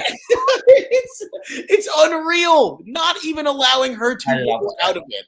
And I was going to say, which is what a lot of people said, Savannah should not have even tried to answer this. But the truth is, go back and watch. She tried to not answer this. Totally, but I will say I think she answered it the best she could. And I thought she did really well. I thought she did, because I, gun to my head, probably couldn't have told you who. Then again, we had like 15 jurors on my season. But like, I don't know that I could have named the names of each person's family member, other than people that were like the loved ones visit. But I could have told a story of like, I know that you and your daughter go to the movies every Friday and your favorite movie is Batman, and you took her to see Spider-Man and you tried to convince her that, so you know what I mean? Like that story. And I thought she handled it really well. So I think that she dodged that bullet better than I would have expected, but it is a phenomenal question. And regardless of if she meant to or not, it's exactly what I was saying of the jury goes, the question the juror asks is either to make someone look good or make someone look bad, if it is pointed, or at least my favorite jury questions have always been. And I thought that's what this did, is that she, without saying, hey, Sophie, tell me how you had a better social game, she said, hey, Savannah, here is a very clear illustration of why you don't give an F about any of these people. Yeah. Right there. And it hits everybody personally, because she, like, it was so master. Like, I could write a whole dissertation on the psychology behind this question, because it is a gun to each juror's head of, does she care about you? Does she care about you? Does she care about you? Does she care about you? And it's like, oh my God, one after the other, like her having to look MC in the face and say, I don't know a single name. It's like, oh, no game, my vote. Yeah. It was masterful. It was so good. It was so good. So good. Oh my god! Someone just said it in the the edit showing that Sophie knew the names. Yes. Yeah. Was so fantastic. It was my favorite part. Every part of this was like I loved Christina's question, and I know some people on Twitter was like, why she asked that question? I'm like, because she wanted to prove a social game. I'm like, because I think everyone thinks like, oh, social games just speaking. No, like you said, Lauren, everyone learns about people in this time. So you want to do that. A lot of downtime, guys. Yeah.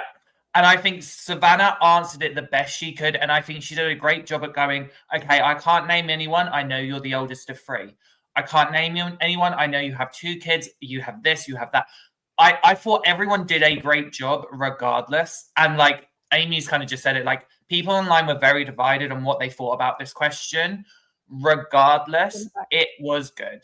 So sorry. Yeah. My dividedness on it was a great question. She answered it great. Sophie did a great job as well at giving her, because she was sat there going like, this question isn't for me, but I'm going to prove I've got a good social game, cement it. Like, it was all great. Loved it. The only thing I wonder, and I have it written right here in my notes, is looked like Sophie was mouthing the answers. Should she have spoke up here and buried Savannah even more? Well, I actually heard. Sorry, I didn't mean to cut you off. No, please. That's my question. And I don't know where I heard this or why I think this, but I believe that someone spoke up to Christina and said it's not fair for you to only ask Savannah and not ask Sophie and Sage that question, that same question. I don't know who told me this, but I'm pretty positive that this happened. And I think it's so interesting because I'm like, I'm sorry, shall we revert back to the ancient texts? Let me pull up Corinne's speech in Gabon to Sugar. Like, what do you mean it's not fair? Welcome to Survivor. She can ask whatever the hell she wants. It's her question. If you want to use your question to ask Sophie, if you would like to back it up and say, hey, Sophie, here's my question. I'm going to give you the opportunity, which people have done in the past. And they've said, you know what? They asked this question that really buried you. I'm going to give you an opportunity to respond. Go right ahead. Okay. Yeah. I was like, okay, no. Don't try to take away this moment. This is OG Survivor. I'm a juror. I can ask whatever I want. I can bury whoever I want. I can say whatever I want. And if another jury wants to take up for one of the other 3, fine. But it is fair. That's Survivor. Absolutely. So, that was my 2 cents. But I think Sophie staying quiet was way better than her saying anything, because the point came across, like they got the point, I think. Yeah. I guess not, because she ends up winning, but you know what I mean. No, I still think she did a great job. Yeah. I mean, her point did come across. And I think that, to the overall point of Tribal, right? That mattered to Christina, that mattered to others, but it did not matter to everyone. Yeah. And that's what it should be about, So it's like kudos.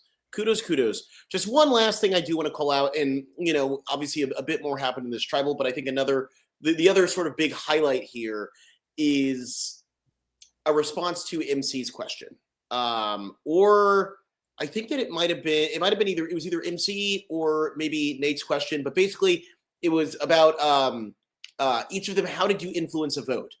And I believe that this is where Sage sort of really gets challenged on why did you vote off your allies? Like, you are sitting here with 2 people who are aligned. Even if Rizzo was amongst here, like those 3 stuck together, you have voted off every one of your friends, and we're now all sitting here on the jury. Like, what justifies that? Damn near. Why would you ever do that? And I thought that, I think this is the reason why we see Sage sort of get very emotional at the end. Like, they were pretty hard on Sage during this final Tribal. And this happens a lot.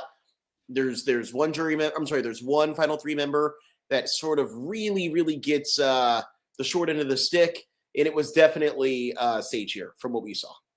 I think they blamed her. I think they did. They blamed her for, why did we let this threesome just completely dissemble what we had? We could have been sitting there, and I think that she underestimated. I don't know. I don't know exactly how they were feeling. Obviously, I can't speak for them, but I do think that there was, out of those 3, that jury's going to blame Sage. like the personal aspect of it.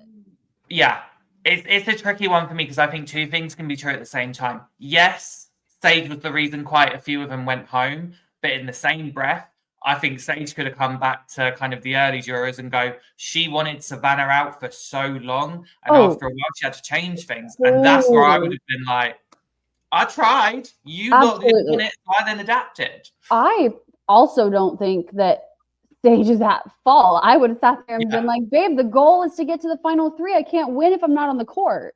Like, sorry. I don't know what to tell you. I don't know what to tell you. And you guys were all casualties of me trying to get to this spot. I apologize. I'm not saying that would have gone over well. I don't think it would have with this cast. But I think there is something to be said of like, it's a dog-eat-dog world, babe. There's only 3 spots. And like, I was able to get Rizzo out. I was able to maneuver myself through this cannibalization of our majority. And I think that that is a valiant effort.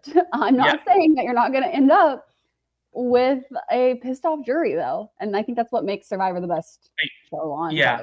No, it's this one. Sorry. It was this, like, Sage played the middle. Yeah. And a part of me, do you know what? I'm going to be a little petty. I'm going to be a little shady. Sorry, Alex. But because I saw Alex had no care in the world about Sage this entire final tribal. And I think he was slightly mad that he wasn't able to play the jury and play the middle. Sage did, because he was not a fan of it at all. I kept clocking his looks and I was just like, oh, well, should have played better. Love you really, Alex. Alas, continue before I get in trouble. Alas, our jury got to voting and our winner was declared. Oh, Ollie. Sorry, you do it. Our winner was declared. We have Savannah as the winner of Survivor 49. But I am shocked. I did not see this coming in the slightest. This is insane. Now, look, I also want to give a great deal of love and respect to the 2 women sitting beside her, because this was, a lot of times we get a final tribal council where one person gets a goose egg. And in this final tribal council, everyone got a vote. And, that's something to be proud of, certainly. I mean, I love that Joanne voted for Sage. Yeah, I was going to say, I do too. I love when a juror votes for who they want to vote for. I do. Yeah. I think it's so Survivor of like, I like this person. I like them, so I'm going to vote for them. That's my friend. Like, I love it. And I don't care what anybody says about like, oh, well, he knew she wasn't going to get a vote. It's like, okay. And like your point, that's what jury management is. That's Survivor. Like, vote for who you want to vote for. And I loved it. I loved it. Yeah. I loved it. I think this was such a strong final 3. Like, I'm glad they all got votes because they all deserved it. And again, like you said, Lauren, anyone is allowed to vote for who they want. I've done it in an org before. I voted for someone mainly because I wanted them to get second over someone else. And I was like... Totally. Yeah. But yeah. Is it annoying to other people? Yeah. Okay. Oh, well. And? But yeah, this final 3 was great. I think all 3 of them deserved their flowers. Was it obvious Savannah was going to win? Yes. So am I going to say, if you've sat there this entire season and said that your winner pick was Savannah and used excuses for theories on 50 or because you knew she was on 50, you don't get it correct. Just saying. Sorry, continue. I will say I did hear rumors like a targeted attack, but yeah, it was. It was very I did hear rumors that it was like closer than maybe we ultimately saw between Sophie and Savannah. So I think that it was I think it was a really fun final 3. Definitely. And and it truly shouts to Sophie. Seems like in maybe a different combination of final 3, like she could maybe squeak this one out. She got more votes than I definitely thought she was going to get. That's for sure. Yeah. But alas, we are not going to be talking much about the after show here because we need to leave time for Ollie's lovely segment. The tribe has posted. Oh, I'm so excited. Let's get into this.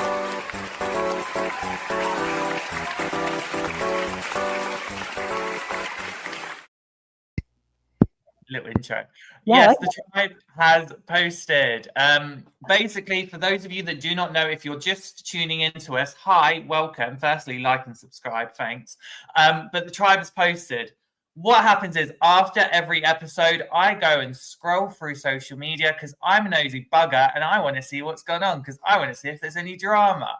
But obviously, I will admit we have got a lot to get through because it was the finale and everyone decided. I mean, I don't know how you feel about this, Lauren. When it's the finale, everyone just posts everything and you're there going, right, okay, yep. There's so much to post. So, social media was very different on my season, though. We were in lockdown. They didn't market us for anything. We weren't allowed to talk about anything. So it was just like so different. But yes, you were right. They do start posting like crazy. They do. But right, okay. So first of all, it is getting ready for the finale. So we have like some of the looks from the finale that they all did at CBS. You've got Christina, you've got Jake there. This is the only time I have ever posted something of Safe on her Instagram. She's very private. I have never done it, but she looked so good. I had to because the body is bodying, the outfit is outfitting, and I had to. Do you want some tea on the outfits that they pick for when they used to do the live finales? Yes. That they pick it from winner to like for last place.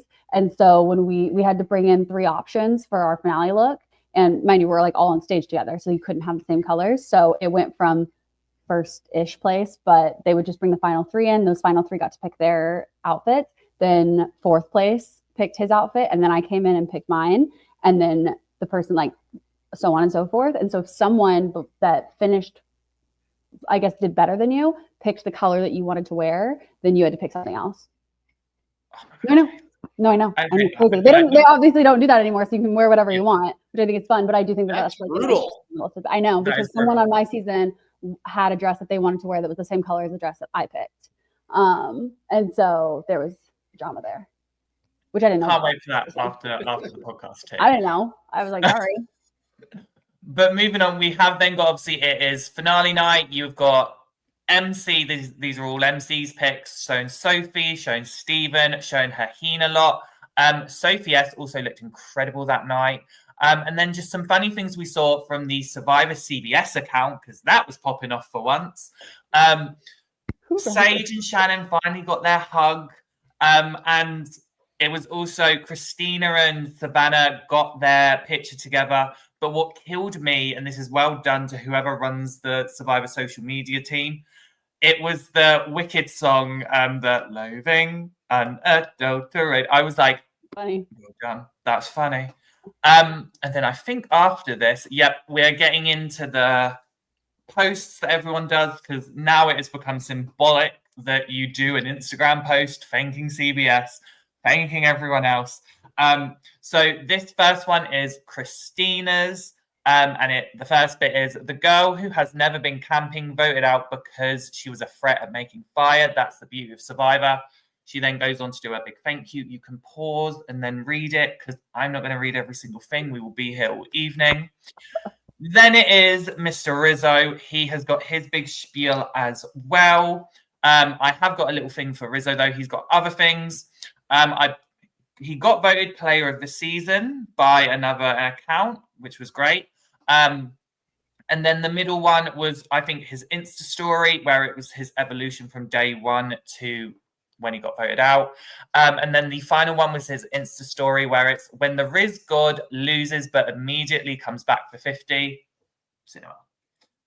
Loved it. And then we've got Sophie B's. Stop and read. I'm not reading it all for you.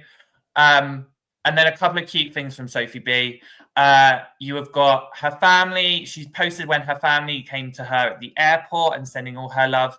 And then this one is actually from her brother Lou, or Louis. First of all, shout out Louis Bellardi. You need to be on Survivor for Blood versus Water. Hilarious person. He compares his sister to, I believe, Amanda Kimmel. So I'm like, yeah, like if I could, it was the finale. I could do what I want with this one. If I could have posted what her brother had posted the entire season, it would be hilarious. So campaigning that now, Louis Bellardi for Survivor. It's fantastic. And then we have Savannah's win. The first pit is I am the survivor, 49 Soul Survivor. She goes and thanks everyone. And then she has a couple of cute moments on her Insta story, obviously from Survivor Affirmations, I am a legendary winner. The one on the far right is her pic of the post. And then the middle one is actually a story where she reveals that she didn't tell anyone how she placed. She didn't tell her family how she did. So That's crazy. Sorry, that's insane. Apparently, Christina didn't tell her husband either.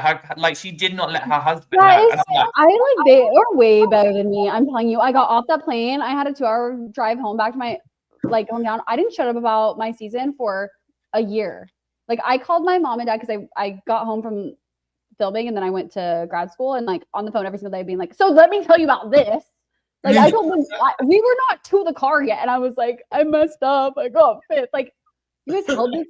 I guess it was a shorter amount of time for them because they filmed June to September. But still, what? You didn't tell me one? Crazy. I would so struggle to keep it a thing. I would probably be telling people as well. And then the next slide is everyone congratulating her. So you've got Sophie B giving her a shout out, MC a they shout got their out. phones on the plane? Yes, that was apparently.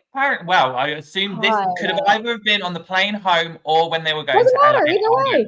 Either way. They got their phones on the plane. It's crazy. We had our phones in the hotel and then walking into the airport. Like we had landed in America when we got our phones. That is insane. Okay, sorry, go ahead. I love that. Also, Wiley has just said apparently Courtney Yates also didn't tell anyone how she did on Survivor China. So better than me.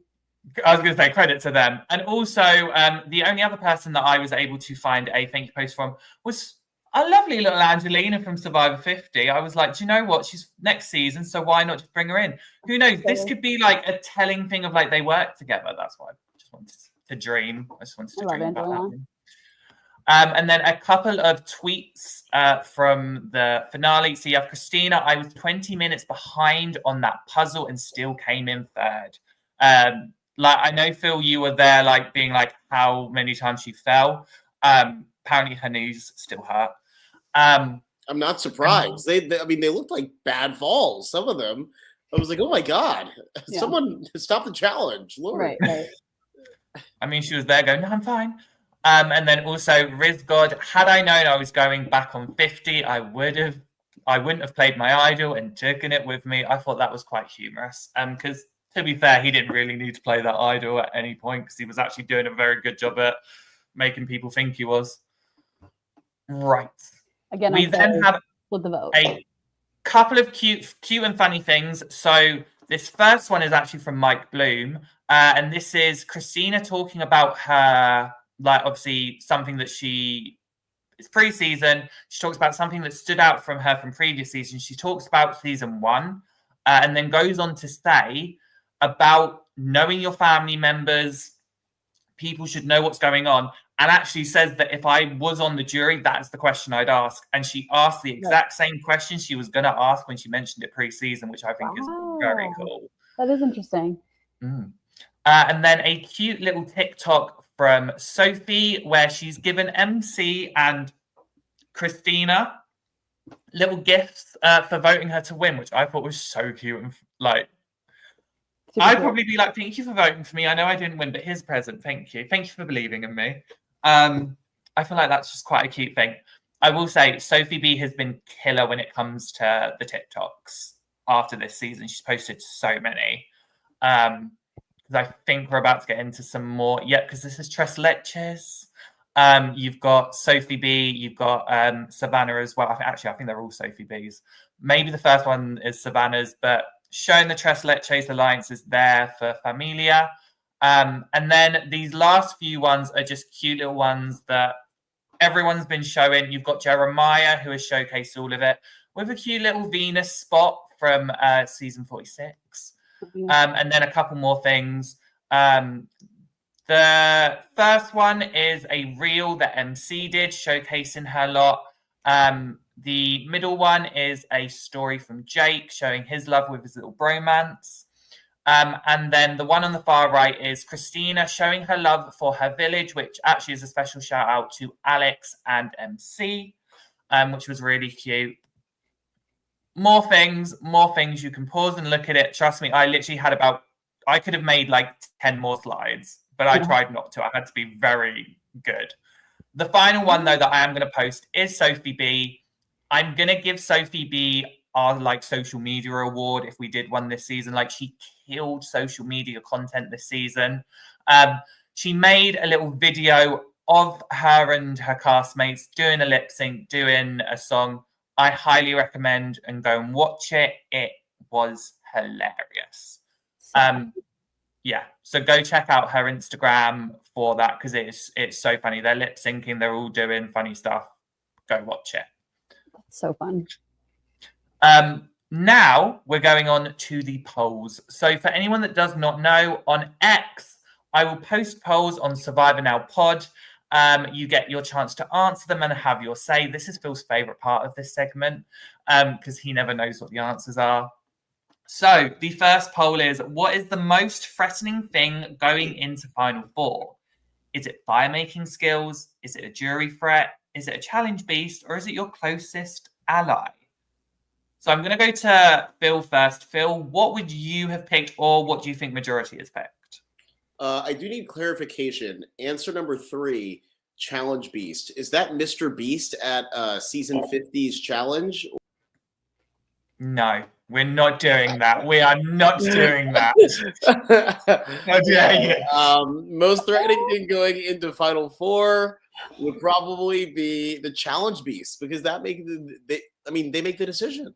I'll say challenge beast. Lauren? I think that it has become that the biggest perceived threat is someone who is a great fire maker. Okay. Zanz is also just saying one beast token for Phil. Zanz, FYI, I did read your email, just so you know. But it was a tie, this one.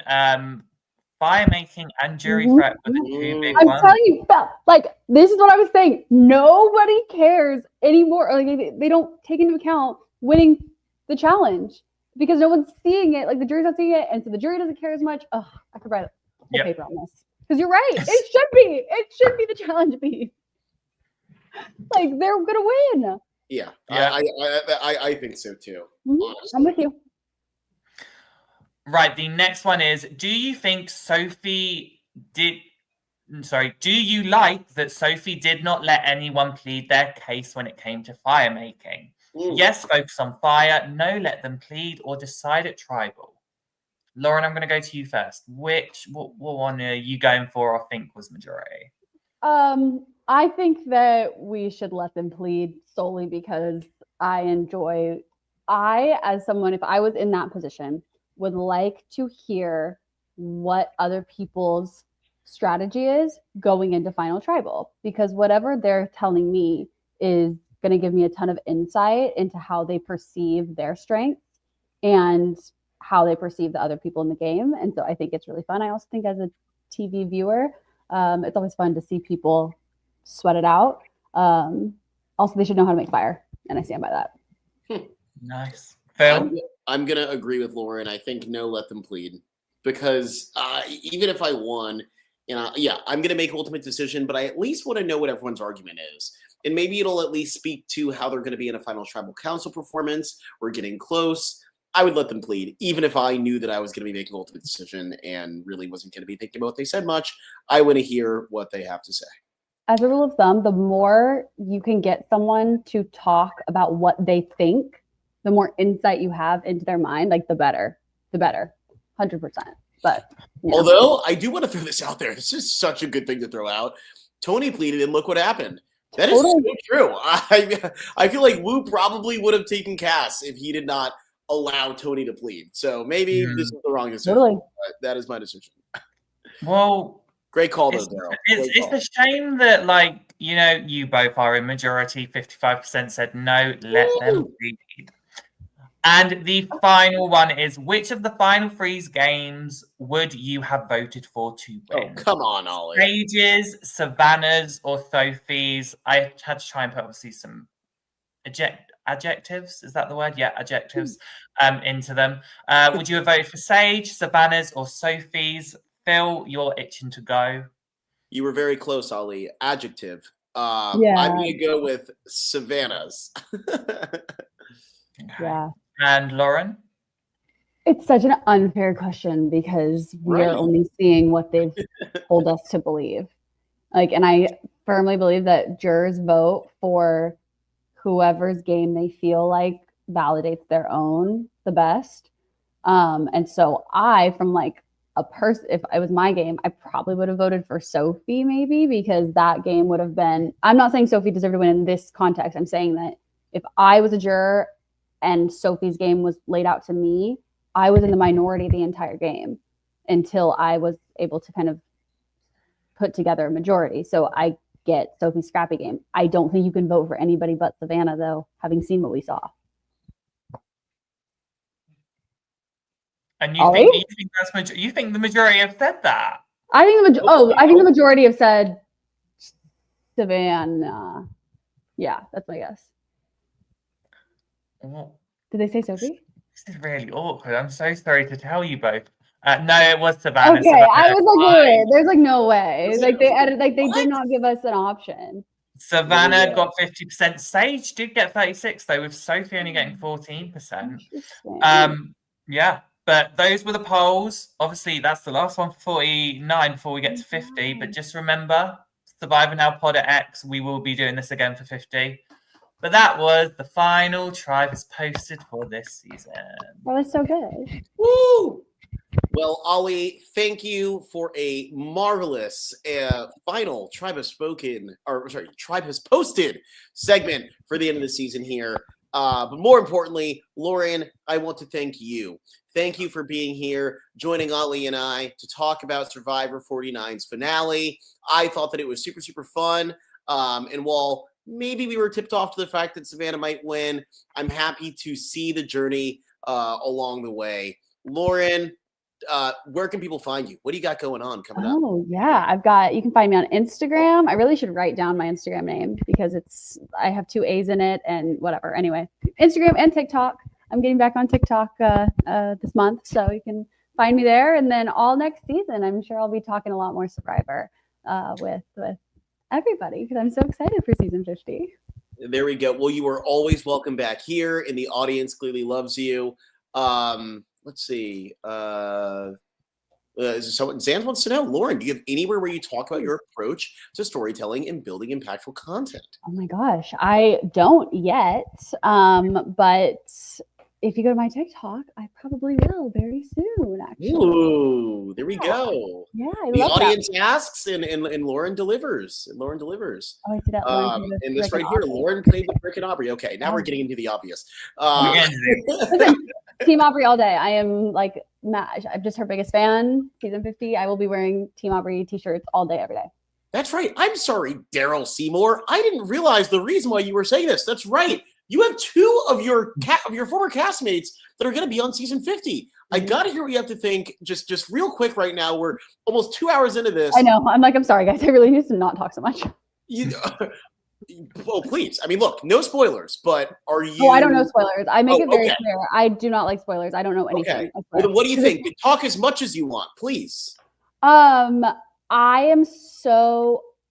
Okay, from a viewer standpoint, I think it's going to be a very fun season because I think they have created a cast of storytellers that are very good on TV, that know how to be good TV Survivor players, if that makes sense. Like from the Rick and Aubrey example, like they are fantastic to watch. They're so fun to watch. And I think that every person they picked is very fun to watch. So I'm very excited about that. I would die for Aubrey. I think she is just the most incredible person. I never actually played with her because she was voted out pre-merge. That's right. But she was just the kindest person to me when I got to Ponderosa and is so real and so like, I think she got such an odd edit on our season just because I think just the way that it played out. But I think she is so intelligent. She's so smart. She's in a completely different phase of her life now than she was in any other season that she's played in. She's a mom. She moved out of LA. She's so grounded. Again, I know nothing. I made it very clear to every single person because I know a lot of people on this season. I don't want to know anything because if I know something, I can't speak on the season and I can't give my opinion because I am incapable of not coming across as like biased, right? So I know nothing. I just know that I think also looking at the connections that people have, I think Aubrey's in a really good, like Aubrey's my winner pick. And I know I'm very biased, Ooh, but she okay. is. She's my winner pick because I I love think that. like looking at the connections that people have, I think that going into a season like this, connections can really hurt you because like, I guess they don't know Rizzo and Savannah, but like connections like Mike and Angelina and Christian, like we know you guys are best friends. We know you guys played together. Immediately they're a threat, regardless of if they're in alliance together or not. Aubrey doesn't really have that. If that, like, she doesn't have someone who is like, oh, that's going to be a duo. That's going to be, so it allows her to expand her service area of alliance opportunities. I also think that she is brilliant. She's great, an incredible social game, regardless of how my season edited it. She does. I think that she's brilliant. She's great at puzzles. I think that, I cannot say enough incredible things about Aubrey. So I'm excited for 50, and I will be wearing my Team Aubrey stuff all day, every day. I love it. Mm-hmm. You did play with Rick. Anything on Rick? I'm sure he's gonna be super fun to watch on TV. Yeah, I'm excited to see how he plays. Yeah. There we go. There we go. Classy as ever, Lauren O'Connell. We love it. Ollie, any final words from you? We're not going to see you until, I guess we're going to do some things in the off season, but it'll be a little while until, another got something for you. I was going to say, no, thank you everyone for tuning in. It's been a blast, Lauren. You are welcome back anytime. It's been I'm gonna come back all the time. You guys are amazing. Thank you so much for having me. You know what? After we've stopped the stream, there is a conversation I will have with you on this thing, but it's fine. But yeah, I'm very excited for 50. I'm very excited for Australian Survivor. I'm very excited for 2026 to do it with you again, Phil, and have someone else back on the pod next season. So I'm very excited. All right. Well, with that, we will wrap this season up. Thank you to everyone in the chat, everyone who has watched us week after week. Make sure you subscribe. We will have some off-season content, especially ahead of 50. You know that we are going to be hitting it hard. But until then, we will catch you on the flip.